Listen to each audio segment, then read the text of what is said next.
It is Dr. Robert Malone. He is the president of the International Alliance of Physicians and Scientists, global COVIDsummit.org, global COVIDsummit.org. Go there and make sure that you learn as much as you can. Let me take a couple of things off the table right up front that the left that the woke crowd, the cancel crowd, is accusing you of. I called you the inventor of mRNA technology the first time I had you on. I believe you're the patent holder. That would make you the guy. But I posted our interview from October just less than a week ago on Facebook. Facebook took it down. Facebook warned everybody. Facebook said that it's disinformation. It's been proven that Dr. Robert Malone is not the guy who came up with this technology. What's the truth here? That's fascinating. Thanks for sharing that. Please clip that and send it to me. I will. As we know, Facebook has now admitted that the, quote, fact checkers are really just opinion peddlers. They admitted it in court. In terms of the inventorship, there's literally 10 issued patents that have my name on them that are directly relevant to this technology. Right. 9 of the 10 were filed in, I think it's March or May of 1989. This is basically a decade ahead of when Kariko and Weissman did their work.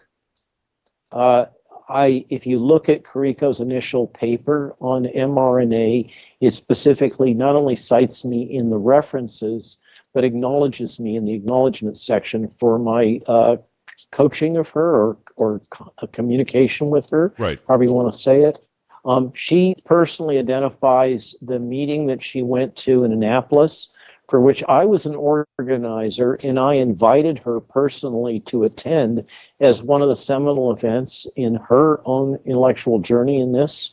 So whatever Facebook may say, or their hired fact checkers, ergo, reinforcers of opinion, because that's what they admit is the case, may say, I stand firm on the grounds that inventorship is established by the Patent and Trademark Office, not by undergraduate hired guns of Facebook. Furthermore, here's the thing, and I don't often talk about this. You kindly referred to me as somebody who's circumspect and not seeking fame. Right. I have a close friend that I have interacted with over this 30-year period, who is a senior professor at the Karolinska and has previously sat on the Nobel Prize Committee. What this is really all about is the use of the press to lobby for Kariko and Weissman to get the Nobel Prize. Who is lobbying for that? With New England Journal of Medicine, Boston Globe, Stat News, New York Times, CNN, various European outlets. The answer is BioNTech, for which Katie Kariko is a vice president, Pfizer, which has licensed their technology, and University of Pennsylvania, which is the licensor for their technology. Their technology involves an improvement that is not actually enabling. So, for instance, you have the candidate vaccine developed by CureVac, and the CureVac product did not proceed because they elected to use what they thought was a safe dose that's substantially lower than both the Pfizer and the Moderna doses. They used 15 micrograms of RNA, not 30 or 100 micrograms of RNA, but their product yielded about a 40% positivity rate in terms of seroconversion. They got the dose too low, but they didn't have the adverse event profile that Moderna and Pfizer have. Now, they don't use pseudouridine, which is the basis of the claim that Kariko and Weissman are the ones that created the enabling technology. All the way through this, I have been very clear.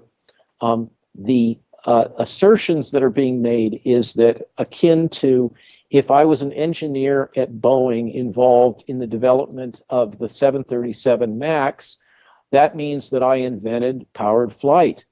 And that the contributions of the Wright brothers are irrelevant. That is the metaphorical example of the position they've taken, but it's even worse because the pseudouridine is not actually an enabling technology. Now, in contrast, the technology associated with Acuitas and Peter Cullis and the University of British Columbia, in which they went from a quaternary amine, I know this is kind of inside baseball, to a tertiary amine-based synthetic cationic lipid was an important advance, and that is used by Moderna, Pfizer, and by BioNTech and everybody else in this field. So if anyone has a claim here, it's Peter Cullis, but Peter Cullis is a classic academic, not seeking fame and fortune and the Nobel Prize. He's got all he needs. He's basically well beyond retirement. He's had a very productive career, and he has no reason to try to seek this fame and fortune. Another interesting aspect of Kariko and Weissman, which is driving all of this drive to get the Nobel Prize that they're totally obsessed with. Katie Kariko used to be a Hungarian spy. I'm sorry to say, but it's true. You can look it up in the literature. And Drew Weissman was Tony Fauci's postdoc. That's the characters that we're dealing with here, and that's the dynamics, and it is as old as the hills. It's akin to the battle that was staged by Bob Gallo lobbying to get the Nobel Prize in lieu of Luc Montagnier, and that didn't turn out very well for Bob Gallo. It's Dr. Robert Malone. Well, Doc, I want to stop you there if you don't mind, because that was some groundbreaking news. Most of us have never heard that this is about getting the Nobel Prize. We know it's about billions of dollars to Pfizer, Moderna, and other big pharma. We know it's about power and control in government, but I didn't realize until you just said it that there is this, you're speculating, although you feel this is true. I hadn't heard it before, this speculation that this was about the Nobel Peace Prize. Really? This is about getting a prize so that you can get a claim? Nobel Prize, no. Wrong. Nobel Prize in medicine. I'm sorry, I said peace. I apologize. Right. Now this is classic behavior. When I went to my friend and I said, should I mount a press push? He said, don't bother. We've already evaluated Kariko and Weissman's claims. We don't find merit to them. Wow. And it's all based on the assumption that the committee can be swayed. And if you look at the statements made by the Nobel Prize Committee when they didn't award it to Kariko and Weissman, buried within that is the subtext that they are being extremely careful in their documentation for awarding the prize, because here's the thing, Karolinska receives a huge amount of money from Pfizer. And so they're in a position where they have to be extra careful to ensure that whatever decisions they've made are rigorously grounded in facts and not the consequence of some financial incentives that have been provided